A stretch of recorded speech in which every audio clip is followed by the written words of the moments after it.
The basic concept of Lakota Star knowledge is that reality begins within. So all the other concepts are built on top of that. So you have to understand that first one. This is the same concept upon which the universe and all universes are created. Reality begins within. So what this means, if you apply this to yourself, is that when you take care of yourself physically, mentally, spiritually, and emotionally, you will establish peace in your life. You'll come to peace with your past. And those 4 parts that I just mentioned, you're nurturing their connections to each other because they are connected to each other. And when you do this, you're going to be communicating from the center where they all connect, where the body, the mind, the emotions, and soul connect. You'll be communicating from there. This is your sacred center. And you will be communicating as an Ikje Wichhasha, if you're a man, or an Ikje Wian, if you're a woman. In other words, you'll be communicating as a human, and not as the color of your skin, or your religion, or your political affiliation, or whatever.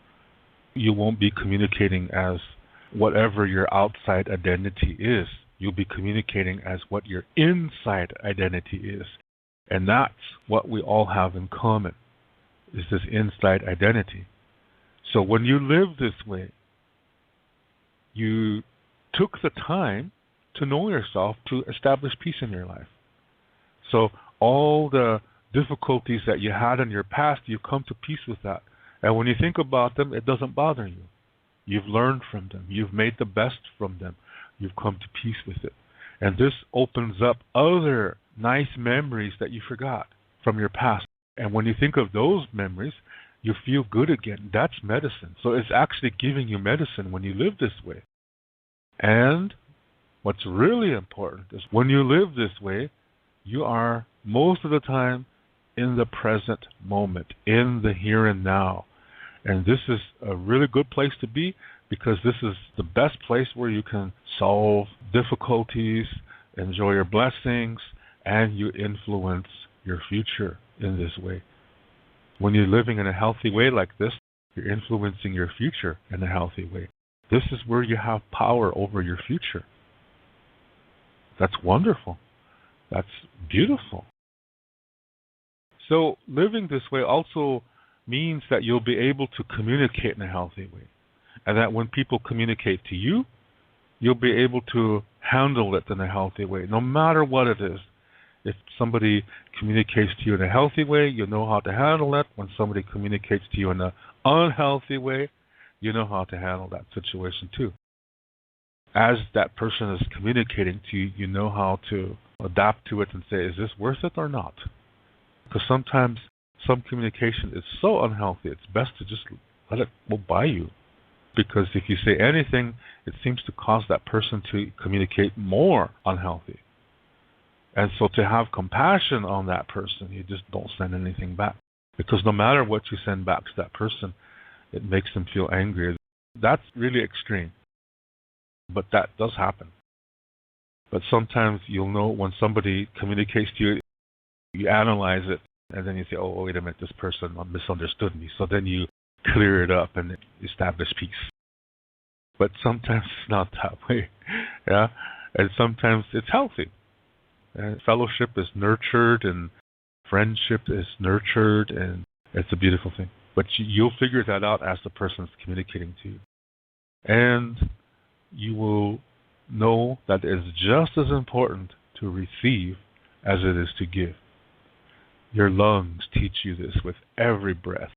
You need to do both. And living this way, you'll also see the value of weaknesses, that they show you things that you wouldn't be able to see any other way. That's cool. And then you see, this is not a bad thing.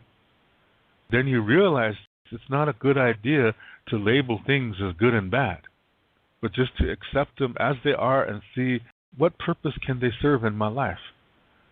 And then you see, like I said, strengths and weaknesses, they need each other. And you can use them both to help you live a healthy life.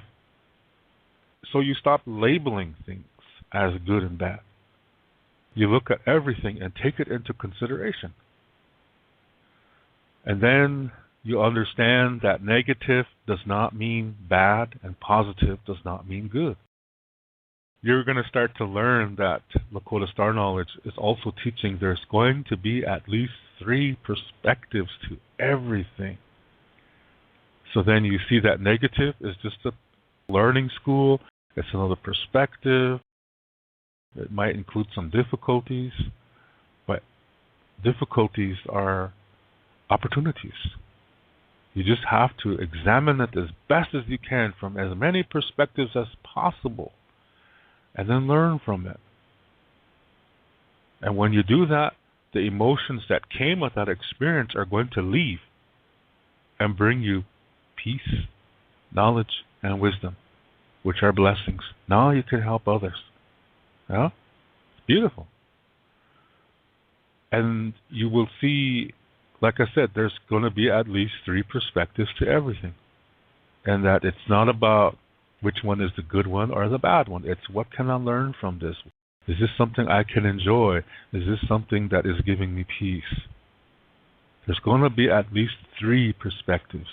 At least 3. Most of the times there's going to be more.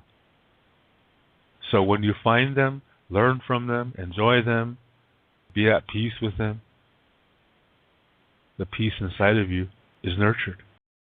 It stays there. This is the Lakota Star Knowledge way of living. There's no religion involved. There's no ceremonies involved. It's a way of life. It's a way to live with yourself and with nature and with others and with the universe in peace. All in peace. Then you're going to learn another concept. Like attracts like. So when you're living this way, you're going to attract somebody this way. Nature is this way. So it's not that you're going to have the same likes and the same dislikes. It's just going to be that that person knows how to live a healthy life too. And this is going to be a good foundation for a friendship. And that could lead to something even more. If you have lots of things in common, or there's a physical attraction involved, it could lead to more. And it's up to both of you. If it leads to more, it's up to both of you to maintain it. But always remember that in life, things happen. Sometimes blessings happen just out of the blue. Really nice things happen to you just out of the blue. You didn't even do anything. It just happened. That's how nature is. And sometimes not so nice things happen out of the blue. Again, you didn't do anything to deserve it. It just happened. It's not a family curse. It's not a 4 generations curse, because that would indicate fate. And Lakota Star Knowledge is not fatalistic. Lakota Star Knowledge is all about how you live your life, and that life is just what you make of it. So, when these difficulties happen to you, if you're living in the present moment and living the Star Knowledge way, this is the best place to be to look at that difficulty. It doesn't overwhelm you. Maybe it scares you at first, yeah? Maybe it shocks you at first. But then you take a step back and you examine it.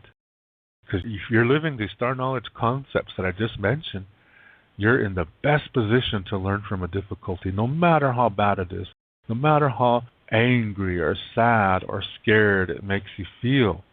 You're in the best position to take it on. Express those emotions without hurting anybody, including yourself.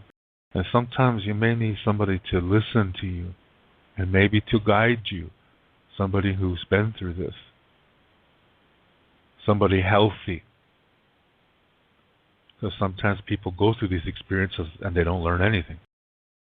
They just say, "No, just got to go out and get drunk and forget it." And that doesn't work. That pushes you into emotional denial. And that's going to be a time bomb. It's going to mess up your life. So it's best to face it. And like I said, if you're scared, talk to somebody wise about this, somebody you trust. Because even talking about it, that makes you feel better. Because as you're talking about it, you're releasing this energy from that experience.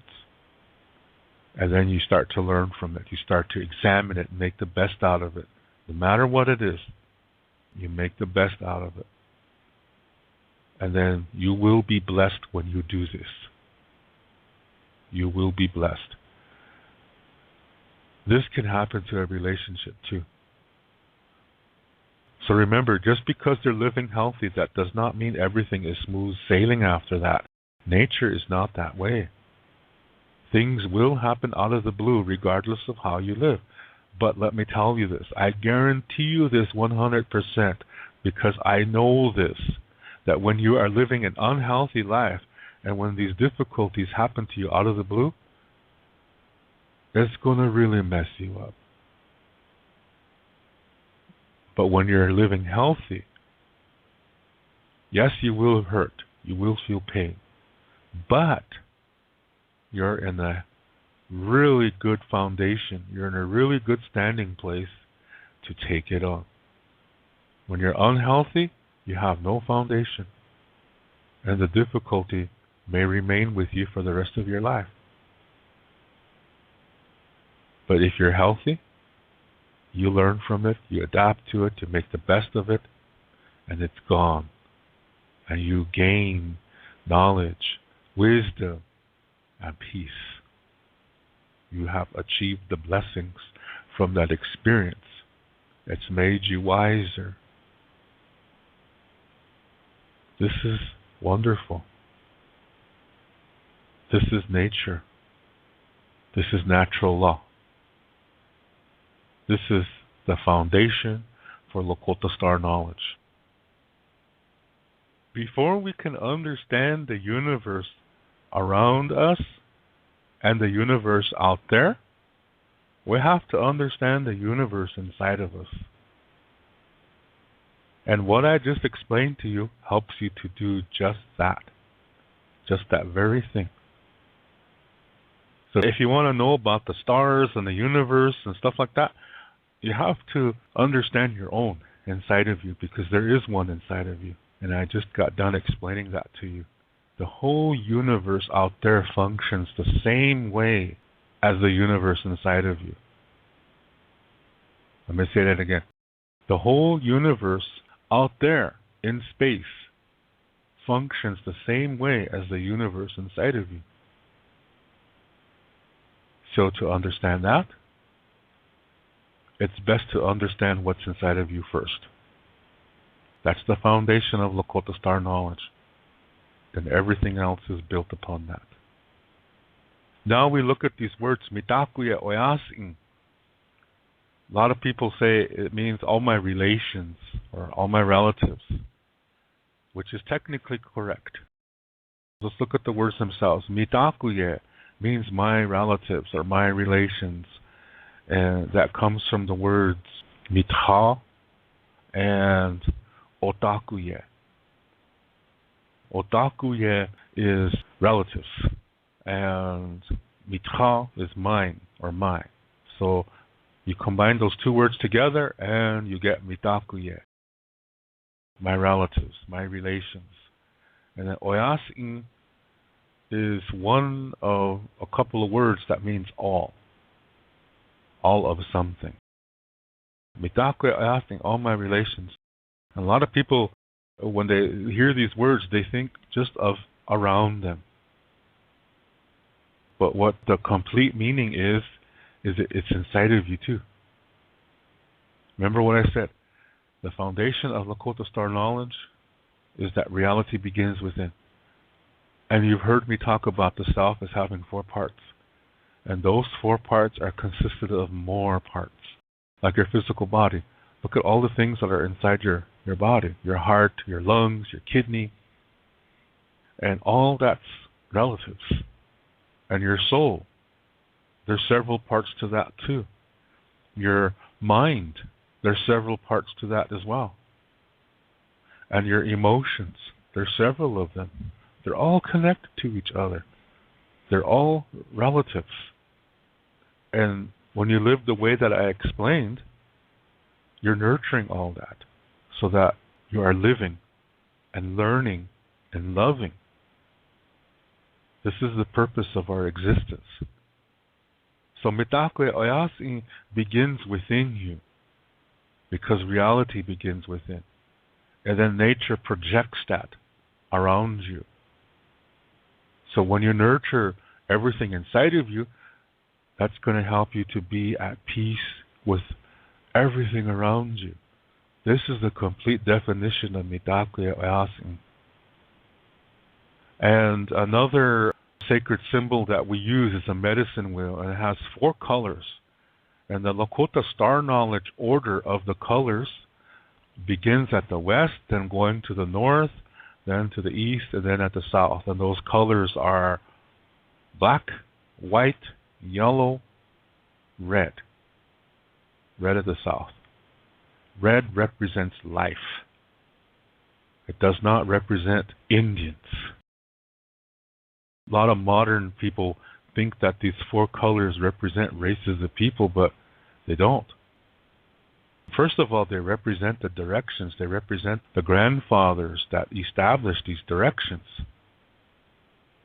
And then the color red itself, that symbolizes life. The color black symbolizes birth, not death, but birth. Look at this, it's a circle. So it's never ending. It goes around and around and round and round and round. It's always about birth. This is why we have no word for goodbye in Lakota language. Instead we say until next time, which is Toksha Ake. So the medicine wheel shows this. And this medicine wheel represents many things.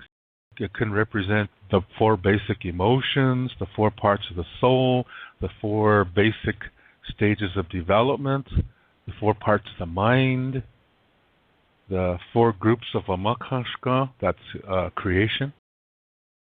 It just represents many, many things. The 4 parts of a society. It represents a lot of things. That's why it's very sacred to us. But the colors do not represent races of people. So if anybody tells you that, that's not correct.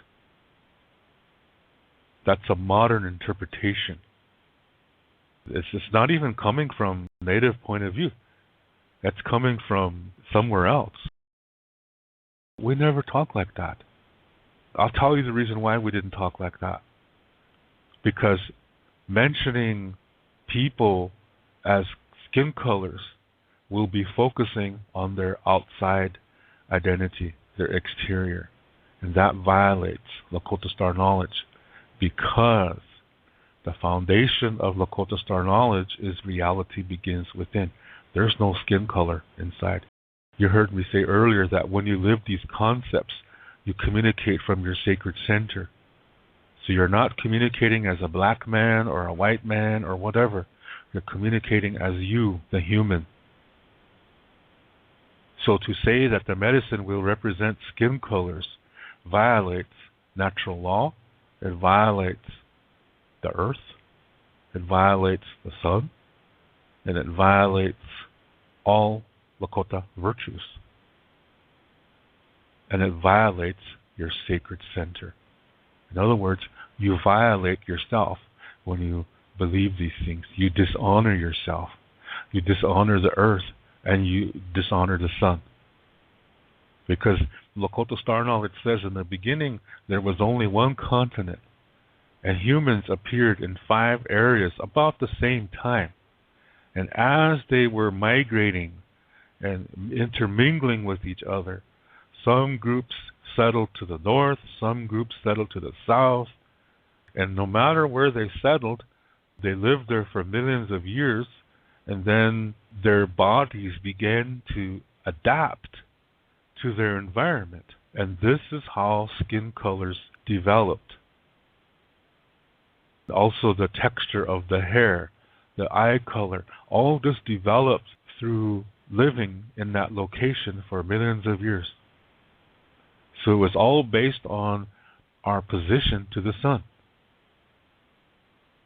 So to say that the medicine will represent skin colors is really disrespectful to the sun. Do you see the sun's role in this? That's just the outside identity. That's beautiful, but that's not the important one. The important one is inside, the sacred center. So this is why in Lakota Star Knowledge Stories, it never talks about people as skin color. It talks about humans all over the earth as Ikche-Oyate, human beings, the common nation, because we have so many things in common. The same emotions make us feel basically the same way. When somebody falls in love, we all feel happy.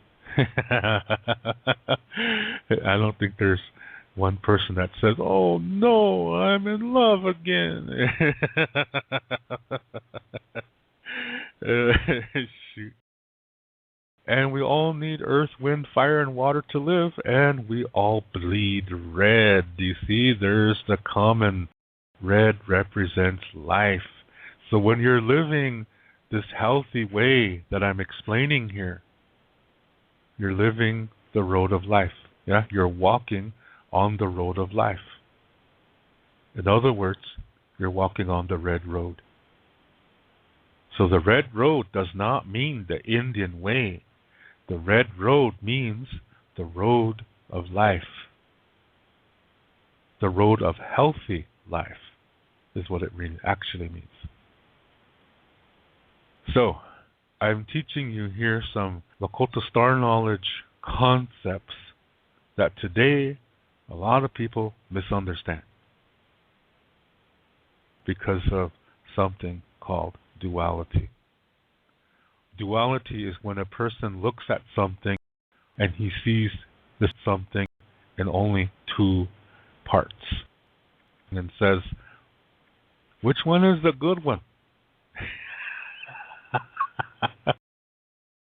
He sees something and he looks at the perspectives and he just chooses one that he likes and rejects the rest.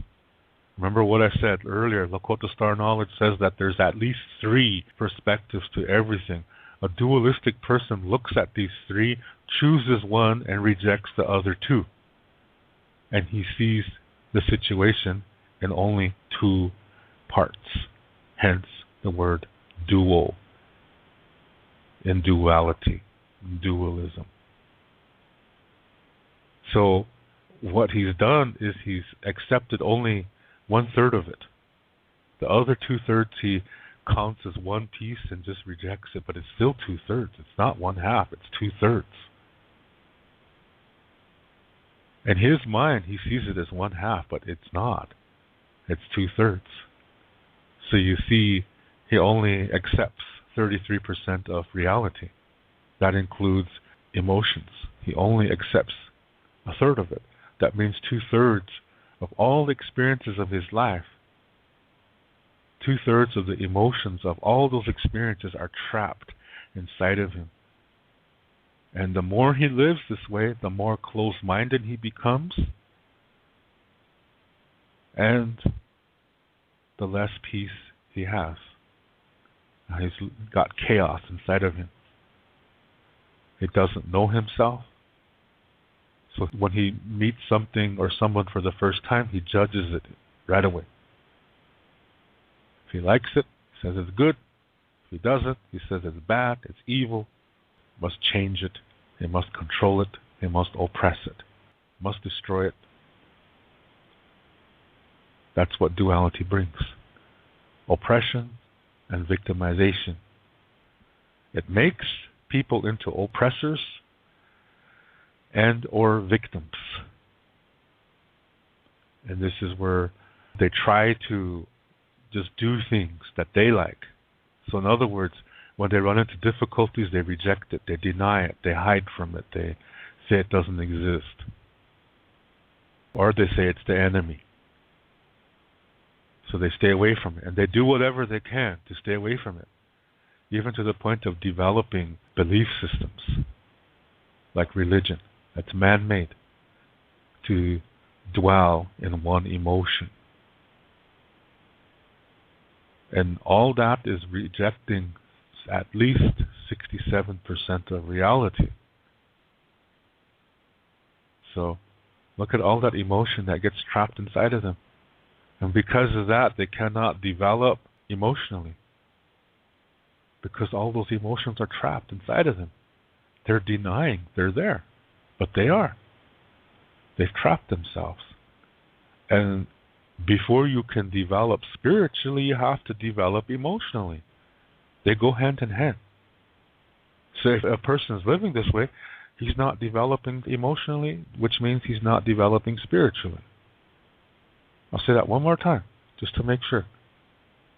When a person lives this dualistic way, they are not developing emotionally, which means they cannot develop spiritually either.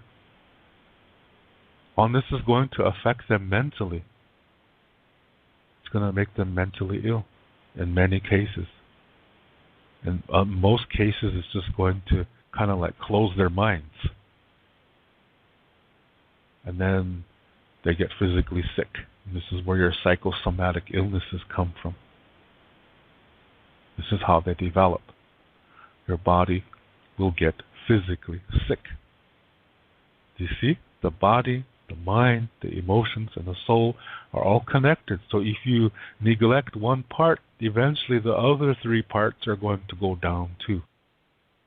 When you focus on only one part, again, the other three are going to suffer because they're being neglected. Again, if you only focus on one thing, the other parts are going to get neglected and you still get sick. So dualistic people, they'll create a belief system where happiness, eternal happiness, is the main goal. See? To just stay in one emotion. Remember what I said earlier, emotions are really, they're just part of an experience. They're part of a learning experience. If you're healthy and you're making the best of it, emotions will leave and bring you peace, knowledge, and wisdom. But dualistic people, they force a certain emotion to stay. And when they do that, they don't develop. They try to hide from fear, pain, sadness, anger. They try to hide from those and say those are bad things to feel. Do this and you'll be happy all the time. That's what they promise their people. That's how they get people to join them. Because it's nice to be happy. Feels good. They say, if you follow our way, you'll be happy forever. That's addiction. And this does not allow you to develop emotionally because you're rejecting other emotions. Those emotions are not going away. They're staying inside your body until you deal with them. And dualistic people don't. They try to deny it, they cover it, they say it doesn't exist, they hide from it, they call it bad, and they get sick from it. That is addiction. So anything they disagree with, they say it's wrong. They say it's bad. They say it's evil. It must be destroyed. If it will not join us, that means it's against us. Therefore, it must be destroyed. Can you imagine all the religions, including Christianity, that are built upon this very ideology? Even governments are built on this. This is basically the policy America has against American Indians. So that's where religion comes into play. It's where racism comes into play. Ethnocentrism, paternalism, dogma. Ethnocentrism, for those of you that don't know, is when people judge other cultures based on their own, which means that they think their own culture is better than others. Paternalism is when People say, well, if you just do it my way, everything will go right because I'm smarter than you and I know more than you. So just do it my way and it'll all go right. That's paternalism. That's saying that just because people disagree with you that they must be dumb. That's paternalism. And we all know what racism is. We all know what religion is. Dogma, which actually is a part of religion, is saying that our way is the only way. And if you try to do it another way, you are evil. You're from the devil. You believe in the devil. See, they created these concepts of heaven and hell and God and Satan to control others, to oppress others who disagree with them. And using emotion as part of that by saying, don't you miss your relatives who died? Well, you can be with them again if you join us. Because our God says that after we die, we go to a place of eternal happiness. See, that's a promise that has no foundation, but it appeals to emotion. It goes for people who are very weak, people who are going through difficult time. It attacks them and says, come with us. We love you. We accept you for who you are. And be with us and you'll find family. We'll be your family. And lonely people, this is exactly what they desire. So they jump for it. And next thing you know, they're part of a religion, they're part of a cult, or they're a terrorist, or whatever. They all function on the same frequency. And then their religion might say, only eat these things and that'll help you to live a good life. Only drink these things. And then depending on what religion it is, they congregate frequently, whether it's daily or weekly, to have thoughts ingrained into them by a speaker. In other words, people like this are looking for everything out there to fill a hole inside of them. They're looking for it out there. Lakota Star Knowledge says that's no foundation. The foundation is within you, because reality begins within. So if you have a hole in your life, it's not going to be filled from something out there. You have to rebuild it from within you. And you don't have to do it alone. Other healthy people can guide you. They can listen to you. They might see things you don't see. They can guide you to it. But you're the one doing the work because it's your hole and you have to fill it. But they can guide you to doing that. That's how you build your foundation. This is how you battle with loneliness, brokenheartedness.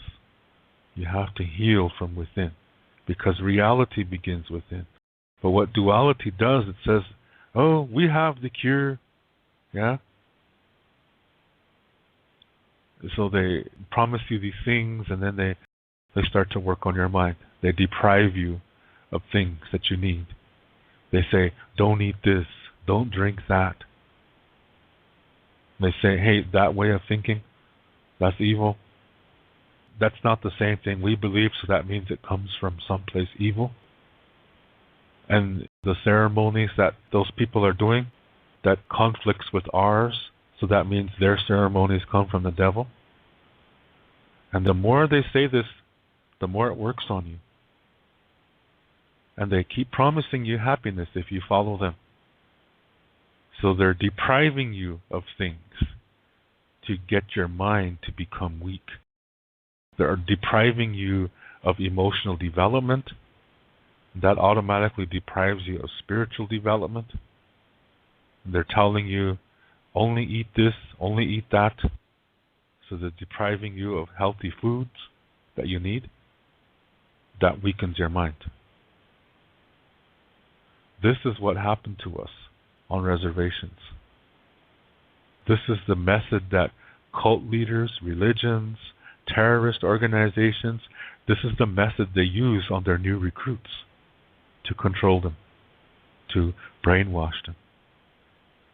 In the late 1800s and early 1900s was the beginning of the reservation time in America and the reserve time in Canada. And this is what happened to us. And these reservations were like prison camps. And we couldn't leave. We were not allowed to have weapons, so that meant we couldn't hunt. We were deprived of the foods that made us physically strong. We were told not to speak our language and not to do our ceremonies. Then the churches came to the reservations. Remember, we can't leave them. They're like prisons. And the churches, the priests, they learned our stories. They even learned our languages. And they said that our belief systems conflict with the Bible. Therefore, our belief systems come from Satan. By this time, because we're deprived of things that our bodies need, we're hurting emotionally and spiritually, we became weak-minded and began to accept what these priests were saying. Like I said, this is the same method that cults and terrorists use on their new recruits. So the Indians in the early 1900s became strong Christians. They threw down their Indian ways and they became Christian. There were some who refused. They were sent to a mental asylum in Canton, South Dakota to die. The priests told the government agents in charge of the reservation, they said that these Indians that don't want to go to church, they're crazy. So the Indian agent, who is a white guy from Washington, D.C., who's sent there to run the reservation, since we couldn't speak English, he would then send these radical Indians to this mental institution. There was just one in America. It served all Indians in America. So any Indian who refused to become a Christian, or if there were holy men or holy women, medicine men, medicine women, they were sent there too. This way, the other Indians on the reservation have no one to go to for their medicinal needs or spiritual needs. So all the healers were sent to this mental institution to die. The priests said that their work is from the devil, so we need to get rid of them. We cannot have them influencing the people away from God, their God. That's a man-made concept, as I said earlier. So that's how it was at the beginning of the reservation time period. And then children born from that time were born into strong Christian households. We're talking 1930s now. Those are the elders of today. They are not the connection to the ancient past. They're the connection to the time when reservations were extremely dualistic. In other words, Christian. Then the government set up these boarding schools to take children hundreds of miles away from their families, and all they faced was abuse. They were murdered, they were tortured, they were humiliated, intimidated daily by the teachers and any adult people at these schools. They were molested, they were raped. There's a lot of unmarked graves around these schools. All they saw was abuse. They couldn't even talk about home. They were tortured if they were. So those that made it out, they really didn't survive. They made it out, but they did not survive because they still have post-traumatic stress disorder. And they never learned the proper parenting skills because they were told that their parents died. So they stayed at these schools all year round. So when they grow up and have children, they don't know how to be healthy parents because they never received healthy parenting themselves. They tried their best. But what resulted was dualistic children. And they didn't want their children to go through what they went through, so they didn't teach them their language, they didn't teach them their culture or stories. And if there were stories, they dualized them. They put in the element of good and evil. But that's not the original story. That's the Christian tainted version of the story, of what they told to their children. So here we are, several generations later, and this is the reason why most Indians don't know Lakota Star knowledge. They don't know their language. All they know is dualistic versions of it, but they don't know the true form. And they believe in good versus evil. They oppress anybody they disagree with. This is something they learned from the boarding schools. This is a legacy of the boarding schools. So that's how the situation is today on reservations. We're always attacking each other. We're always putting each other down. People don't even support one another unless it's their own relative. But even then, families go against each other. We're not like our ancestors today. We're absolutely not like our ancestors. So much knowledge is still here, but most don't want to hear it because they're Christian. Remember what I said? The priests in the early 1900s said that our stories conflict with the Bible, therefore that means they come from Satan. So what I say on this show, most Indians today disagree with. But that's okay. It has to be said. Because there might be one Indian who will believe it. And that's worth it to me. In the early 1900s, there were Indians who still lived the Lakota Star Knowledge way on the inside. But they didn't want to get sent to that mental asylum. Remember, mental asylums in the 1900s are cruel places. They did really wicked things to people. So like I said, some Indians still live the Lakota Star Knowledge way, but inside of themselves. But they didn't want to get labeled as a radical, so they pretended. On the outside of themselves, they put on the mask of Christianity. But they didn't believe it. They went to church every Sunday, sat down, stood up, kneeled down, Hail Mother of Mary this, and may the Lord be with you that, and all that kind of thing. And making the Stations of the Cross, getting up and going out and just waiting to get home to say, whew, got that part done. Thanks to people like that, the Star Knowledge stayed and was handed to people like me. So like I said, because of the story that I just explained to you, which is a true story, most Lakota people will not agree with what I say. And that's okay with me. Because one might. And that's worth it to me. That means it continues. This is the secrets of the universe. This is the foundation to the universe, which is also the foundation to you. It's about a way to live with yourself, with each other, with everything, and to learn from when things go rugged, because they will. Things will go rugged from time to time. That's just the way nature is. So that's why it's important to live and to learn from those difficult times so that you continue to live and continue to love. So learning is crucial. We're always learning in our lives. That's crucial to our existence. It's crucial to our peace. And this is how we live as the ancestors, as Ikche Oyate, as human beings. Not as Lakota, not as German, not as Japanese, not as African, but as humans. Because we have that in common. That is our inheritance from our ancestors. And when we live this way, this is what we will pass on to our descendants. So they can look back at us and say, thank you for keeping this for us.